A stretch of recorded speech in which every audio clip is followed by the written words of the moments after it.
What's going on here? This is really weird. And who is this girl? Do you guys know what's going on here? Because I sure as fuck don't know what's going on here.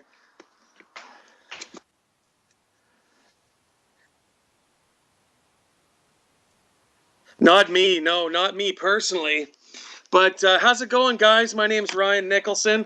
Thanks for coming out, and I'd love to answer your questions and see what's going on. So, how's things going tonight?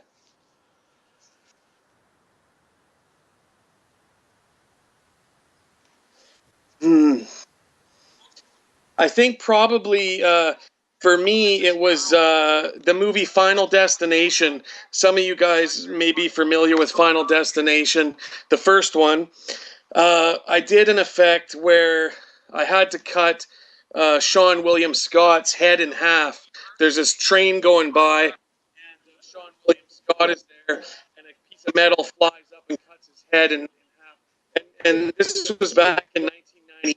Shot that movie, and basically that effect we used a lot of practical effects and not as much computer effects. To me, that's one of my best effects.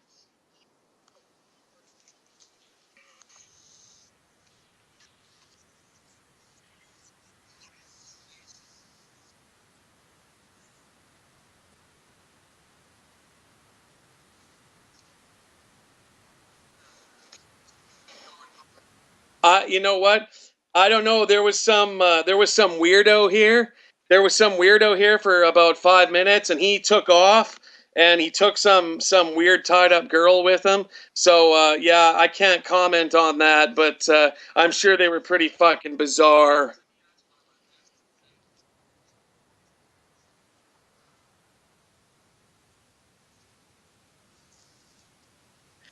You know, that's definitely a possibility and a probability. Gutterballs 2, we've actually started some of the pre production elements. And basically, for Gutterballs 2, I have a whole stable of beautiful women. I know that sounds horrible, the word stable, but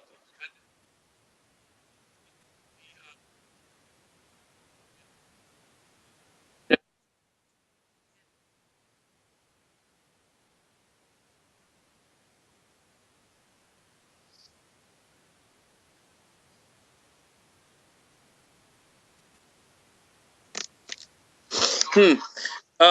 Can you hear me now?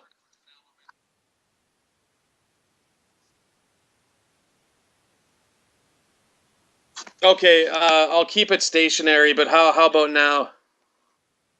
Okay. So yeah, as far as Gutter Balls 2 goes, there's a lot of beautiful women in it, and it's going to be a lot of fun. We start getting into that fairly quickly.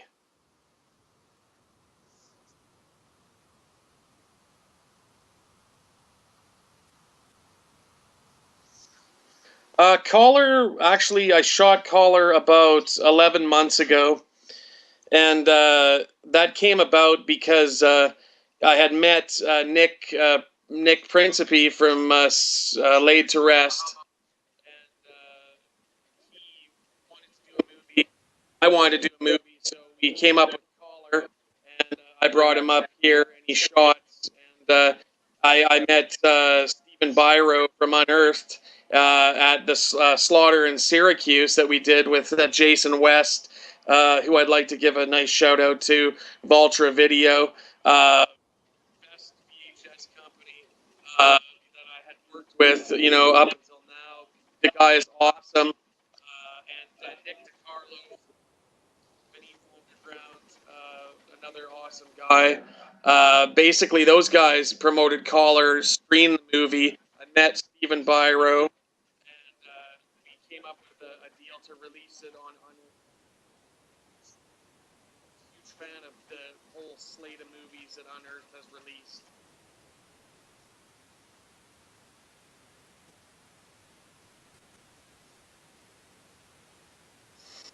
It glitched again really bad, eh? Okay. Um, Let me try this. So basically, how about? Can you hear me now? See, I have a lag here, so I'm actually everything I'm saying is coming on the screen about 30 seconds later.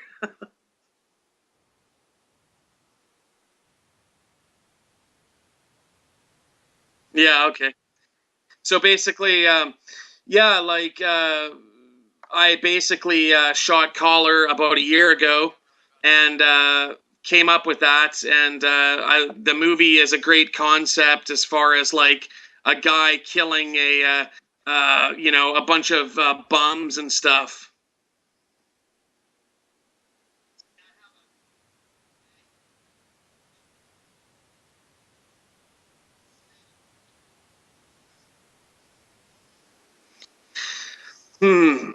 As far as film festivals, I mean, I think I went to Switzerland and I played collar in Switzerland, and everybody was laughing when the girls were being raped. That was pretty interesting because I felt very uncomfortable. It made me feel like um, they shouldn't be laughing, but they are. So I don't know what that says about society, but I love all my Swiss friends. It's not them, it's the movie.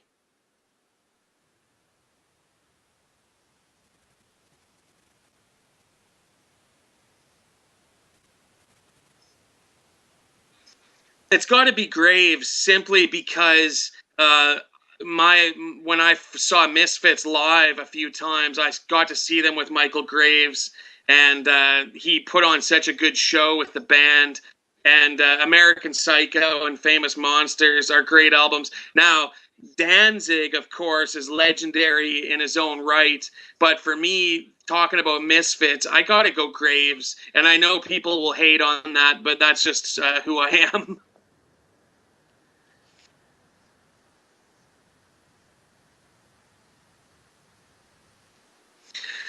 Uh, right now, we're working really hard on all the fan features for the Gutterballs Fan Edition. There's a lot of work that the guys doing it, Lost Switch releasing, Joey Caps and Adrian, and basically these guys are a new up and coming VHS company, and they're awesome guys, and they're putting so much work into this fan edition. The only thing that would rival it would be the box set that Jason West put out, which was an amazing piece of work, which had live feed torched and a hanger, the triple X versions, plus so much extra stuff in that box.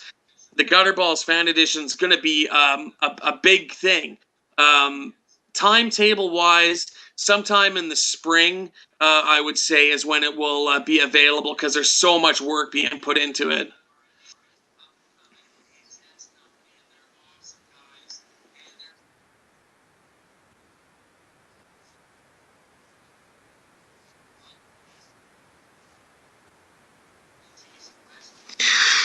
Yeah, basically, when I got into doing effects, um, I loved going to the film sets and whatnot, and I love to watch how a director made a movie.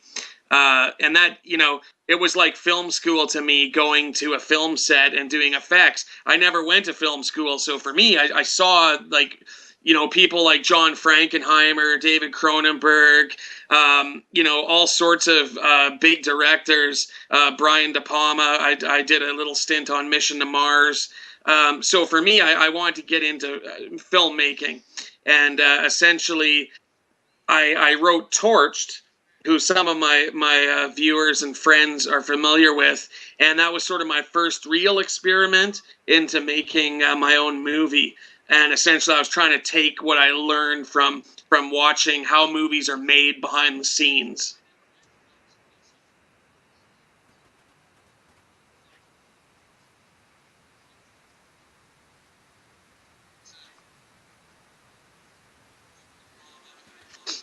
Yeah, I mean, obviously the one that stands out is the rape scene in Gutter Balls because it was like a gang rape, and you have like four guys raping um, a woman, and it was very drawn out. I mean, the scene. I think we probably shot a 20-minute rape scene, and then we cut that down to probably 15 minutes and then maybe 12 minutes. But that was very hard to shoot because it was very intense, and the actors all were very uncomfortable doing it because of the subject matter being rape. So that was very difficult to film. Nobody had fun doing it. I mean, that's for sure.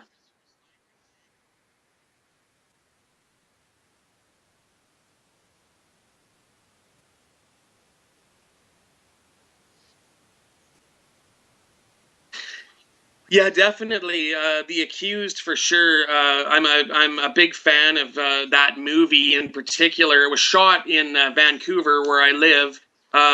The place where Jodie Foster's character gets assaulted was actually a bar that existed in Vancouver. Well, actually, it was across a river, more so in on the Delta side. Anyways, you guys won't know what I'm talking about.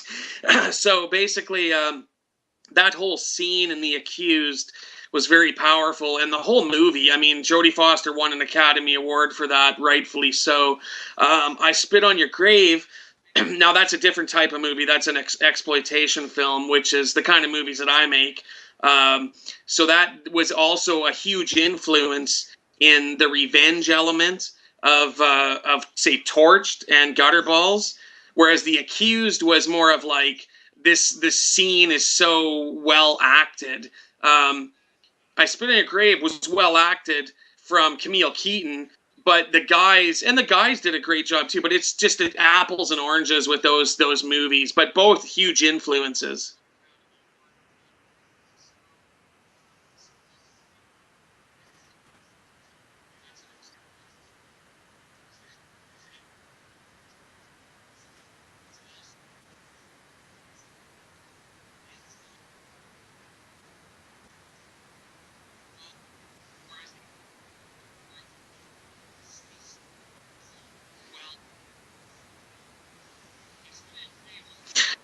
Well, let me add to that.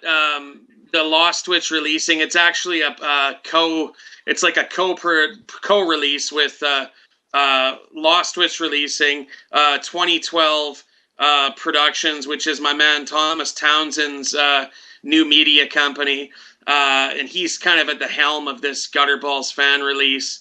And then also Plot Digger Films is kind of in the background because I'm more letting the fans do this release. So there's no gain for me in it. There's no monetary gain. It's just like I'm letting them do it and they'll have fun with it and whatnot. But like I think with VHS,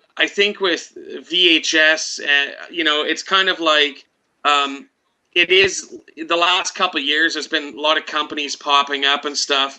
I think there's more than enough content to have many companies putting out quality product. So I think for myself, at one point I said I was kind of exclusive, but I mean, times change, movie releases and the slate of what movies are coming out changes. So I think for me, I don't really want to use the word exclusive anymore because I have quite a bit of content that's going to be coming out, and I think I'll put it where it's suited best at that specific point in time.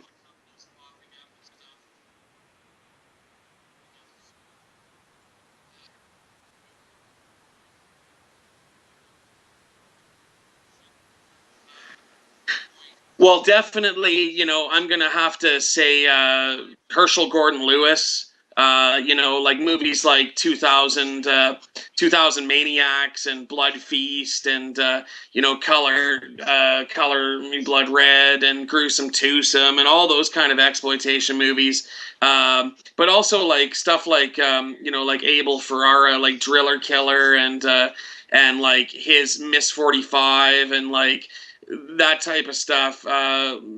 Even Maniac, like William Lustig. If you go back to like Maniac and Vigilante and stuff, I mean, they're great movies. But the heart of those movies, they're exploitation in the sense that the subject matter of naked women and gore and murder is being exploited for entertainment.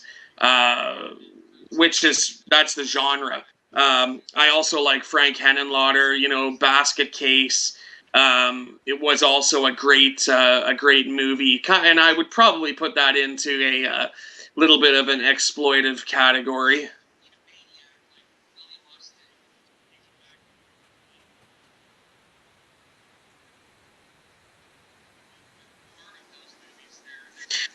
Yeah, basically, there's a whole bunch of them. There's probably too many to mention, but like for myself, I think there's a really good camaraderie with the independent horror, extreme horror sort of companies like Toe Tag.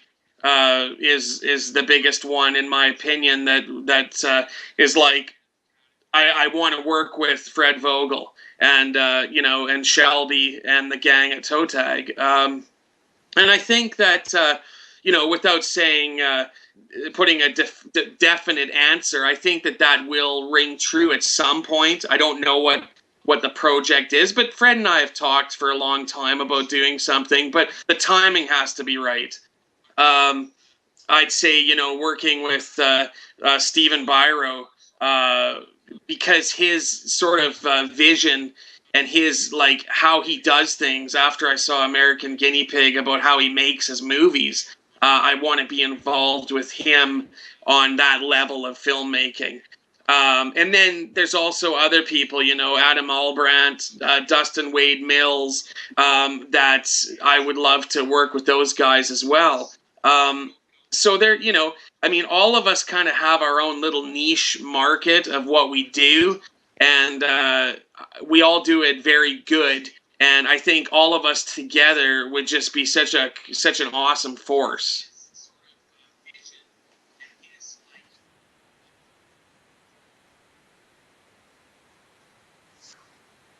Basically, the camera that we shot Collar with was the Blackmagic cinema camera. I also shoot with a Sony. I shot with a Sony FS100, which is my own personal camera that I own. Um, my movie Cannibal Lipstick, which it will be coming out sometime in 2015. We shot that on the Red Scarlet. That's the only movie that I've worked with a Red on, and it's a great camera. Uh, Basically, we've shot a lot on DSLRs. Like we shot our Profane exhibit episode, Good Wife. I think it was the Canon 5D, and we also shot Famine and Big Fucking Monster on the 5D as well.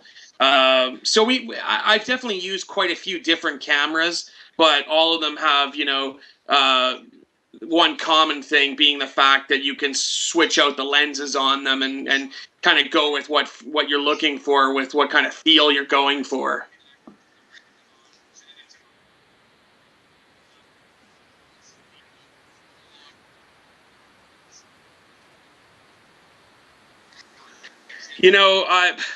I'm so far removed from that project. I basically I kind of wish that I didn't really have anything to do with that, and I don't want to name any names. I don't want to like speculate, but I don't know, man. Like I don't know what's going on with it. I haven't been in touch with the producers in like over 2 years. I know other filmmakers like myself that it's just seems like it was a big waste of time, and it's unfortunate because the movies that we made are very powerful, I think. And when I went to Syracuse, Slaughter in Syracuse, Jason West and Nick DiCarlo played Good Wife for an audience. And those people are lucky because that might be the only place that they ever will have seen Good Wife.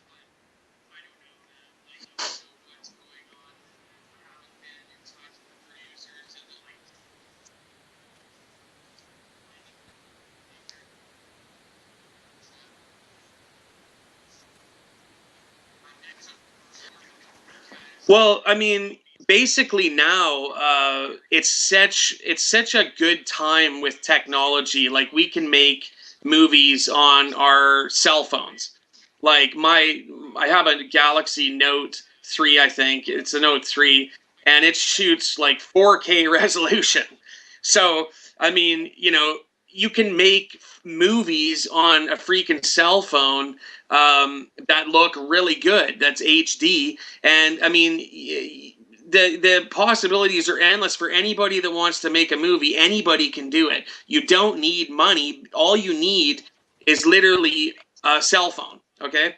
Um, you can edit your stuff online for pretty much for very little money. So what I'm saying is that, like, if people are worried about that they have to have a lot of money to make a movie, that's not necessarily true. And my advice would be, don't let that hold you back from making a movie. Yes, I mean, when you're making a movie where you have a cast and crew of like 50 people, that's going to cost some money. But there's all sorts of movie ideas where it's like a cast of one or two people, and the concept is brilliant and it's kick ass. So there's nothing that should be stopping anybody from picking up a camera and trying to make something cool. And anybody can do it. I mean, it's that way, and that's my advice: is just do it.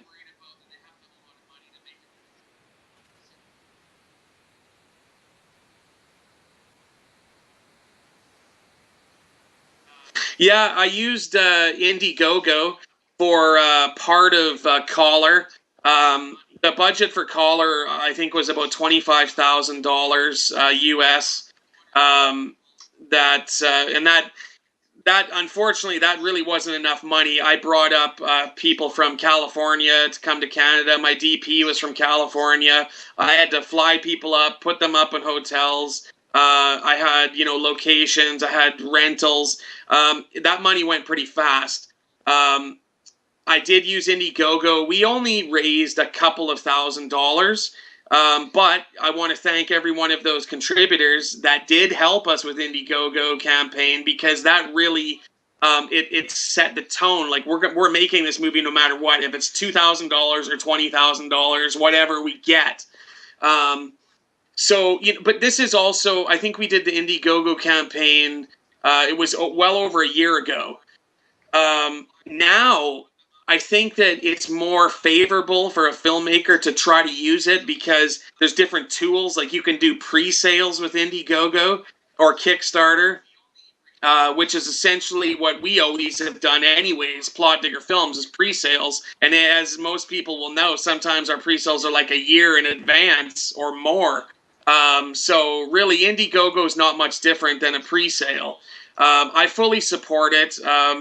I'm not one of those people that believe like, oh no, you have to pay your dues and you have to go uh, go borrow money from a dentist or a lawyer or anything. That just, it doesn't happen that way anymore to make movies. It might have did back in the 80s, but it's different now.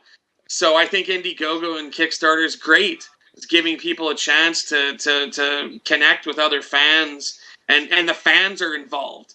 Like, I am doing some Indiegogo stuff for Gutterballs too, to help us with pre-sales and stuff. And the fans are going to be all involved in the making of the movie. And how cool is that? I mean, that's just the way that these movies are made nowadays, and it's awesome. Like Headless. Headless was a tremendous success with the crowdfunding. And just the other day, I forgot that I contributed to it, and I got a personalized video from the killer, and that was pretty fucking cool. And I love the movie Found. It was great. I think the filmmaker is a genius. I believe that was Scott Shermer that made that movie. He's amazing. Another one I want to say, send a shout out to is Joe. I think it's Joe Stoffer, who did Pieces of Talent. Another amazing director. Anyways,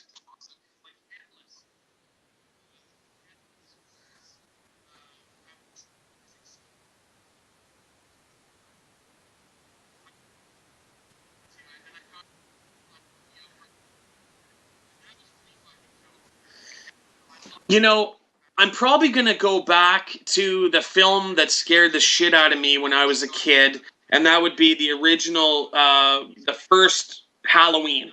John Carpenter's Halloween. It totally scared the shit out of me when I was a kid. Um, and then The Fog, seeing John Carpenter's The Fog, that totally blew me away. So I was infected by this bug to watch horror movies all the time when I was a young kid.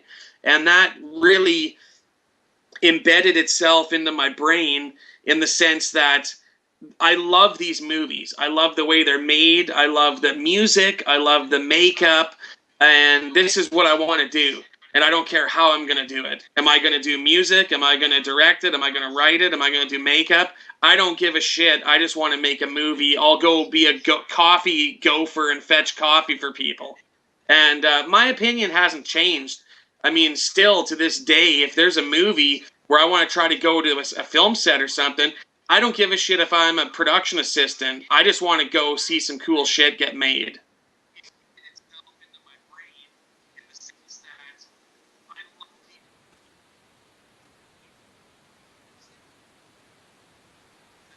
Yeah. Okay, so Collar's actually an interesting one because I had done the effects for a movie called Seed 2. Um, we shot that movie in Las Vegas. My good friend Marcel Valls from Germany, he directed it, and myself and my wife Megan Nicholson did the makeup, and that's where we met Nick. Nick Principe from Laid to Rest. I knew of Nick's work before that, and he's an amazing actor, super nice guy, and he makes movies. He knows the technical element of directing actors. He knows the technical element of a lot of things when it comes to production. And that's where the DOP or the DP, we say DOP in Canada, you guys say DP in the States, but the director of photography, Wolfgang Meyer, also a great filmmaker, he shot C2. So I came up with the project Collar to bring these guys up to Canada and make a movie. And Collar was kind of based on what I see in the poverty-stricken areas of the big city. So every city has these areas that's really nasty. You don't really want to walk through there, but you do, and what you see is very brutal.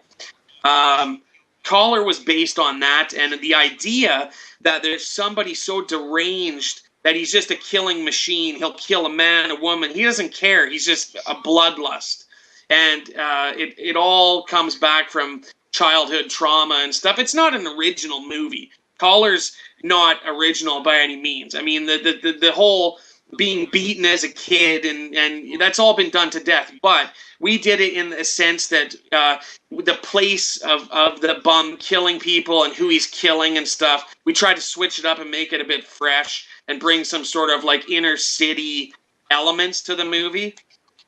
We shot it a year ago. Well, not even, about 11 months ago.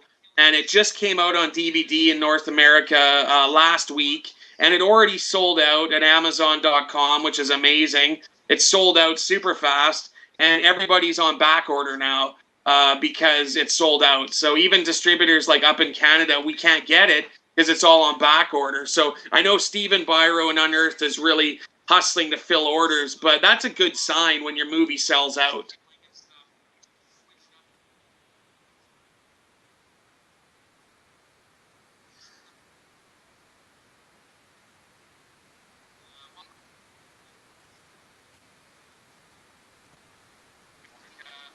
Definitely.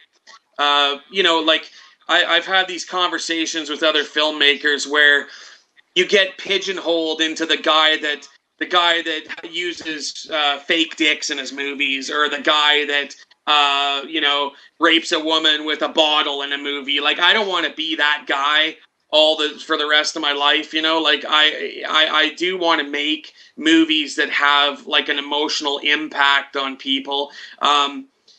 Not just repulsion or like sexually stimulating. Like that's all fine. But at the same token, like I've done it so many times now, where I do want to make something more, like just something more suspenseful. Let me use the word suspense because up to this point, my movies don't have suspense in them. Okay, I've always stayed away from suspense because I think that's something that you have to treat very carefully how you approach that. Otherwise, it could be really laughable if it doesn't work. So there's filmmakers that have mastered the art of suspense, and that's something that I would like to do in the future for sure.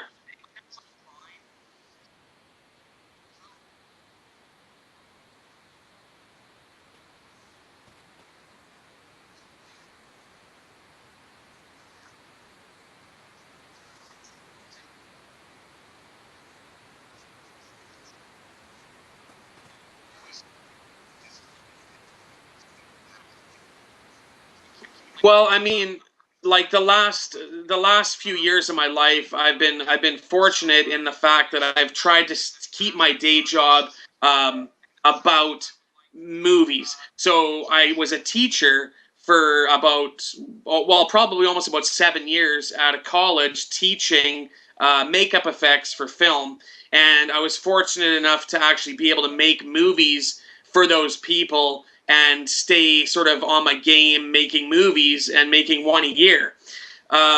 So essentially, my day job, I was lucky to have a day job that was essentially filmmaking. But it's not always like these movies don't make a lot of money.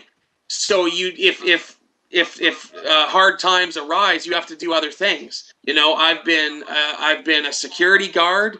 I've been a janitor. I've worked at a video store. I've done all that. And you know what? I'm proud that I actually had the balls to support my family and not sit on my ass. So uh, I'm never ashamed for my past or what I've done to enable myself to make movies.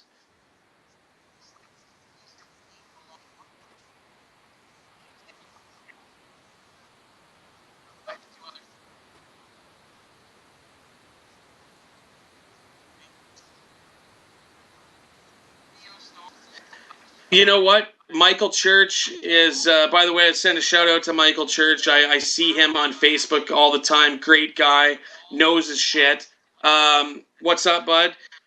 Thanks for the question. I love 70s movies. I think that Rosemary's Baby is one of my favorite movies. I mean, talk about suspense. The Exorcist. Talk about how to take a story and just electrify an audience. And that's the kind of thing that I would love to do. I was born in the 70s. I was born in the 70s. I grew up in the 80s. Um, kind of developed my what I wanted to do in the 90s, and now I've been making movies, since. So I would love to do a 70s inspired styled movie. I think that Ty West made House of the Devil, which was a very much 70s inspired film, which was very successful, very well made. I think there's another movie that came out recently. I haven't watched it. I have it. It's called Disco Path, which is also incorporates elements of like a 70s style theme.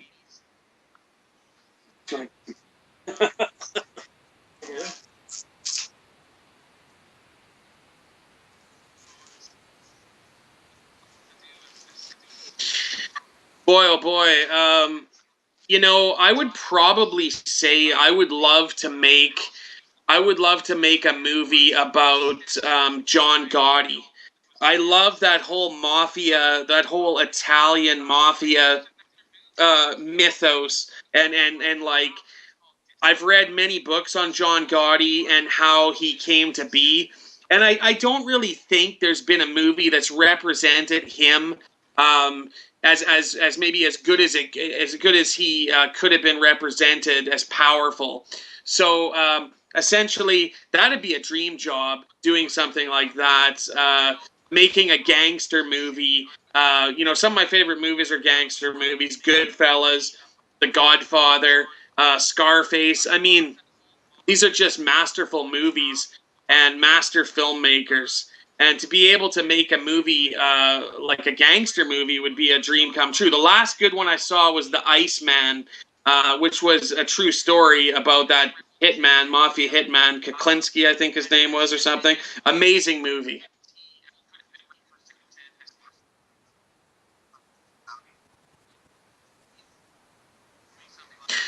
I love reading. I love going to like used bookstores and scouring the shelves for true crime books. I'm a real true crime buff. Like I've read so many books on like serial killers and like detectives, like hunting them down and forensic science. I really like to read, and I like to hunt books. Okay, like rare books and stuff. It sounds kind of boring, but it's fun, you know. Like that's what I like to do. I also like hockey. Being from Canada, you know, like I love ice hockey. I love the NHL. I love the Vancouver Canucks. Um, we're kicking ass, by the way. If any of you guys are hockey fans, we got your number. We're going all the way to the cup this year. Um, as far as and I love movies. I love watching movies. I love writing. I write a lot of scripts and treatments and this and that. And one of the scripts I wrote recently was Evil Feed, which was kind of a sequel to Live Feed. It's kind of a remake of Live Feed. Um, that's an example of something where I was paid to write a script and I handed it off and other people made the movie. I do that sometimes. I'm a hired writer.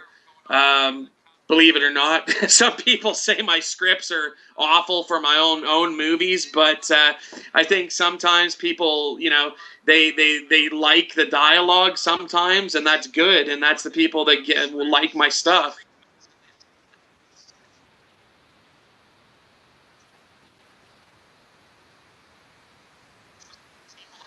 Well, I would like to thank Indie Horror TV and Robert Poole for having me on here. I'd like to thank Nick DiCarlo from Beneath the Underground for organizing this and getting me in touch. I would like to thank everybody who came out to watch the show tonight and to ask questions. And hopefully I've been informative. Hopefully I haven't repeated myself from stuff that you've heard before. I like to keep things a little bit fresh, so that's good. Go out and support indie horror, underground, extreme horror. Get on Facebook and get connected with the filmmakers. We love to talk to you guys and to communicate. And send a shout out to Thomas Townsend, my main guy, Plot Digger Films. And keep an eye out for all our releases and the Gutterballs fan release coming out. And I think Valtra may still have Dead Nude Girls on VHS, maybe a couple copies. So keep your eyes out, people, and thank you so much. I really appreciate it.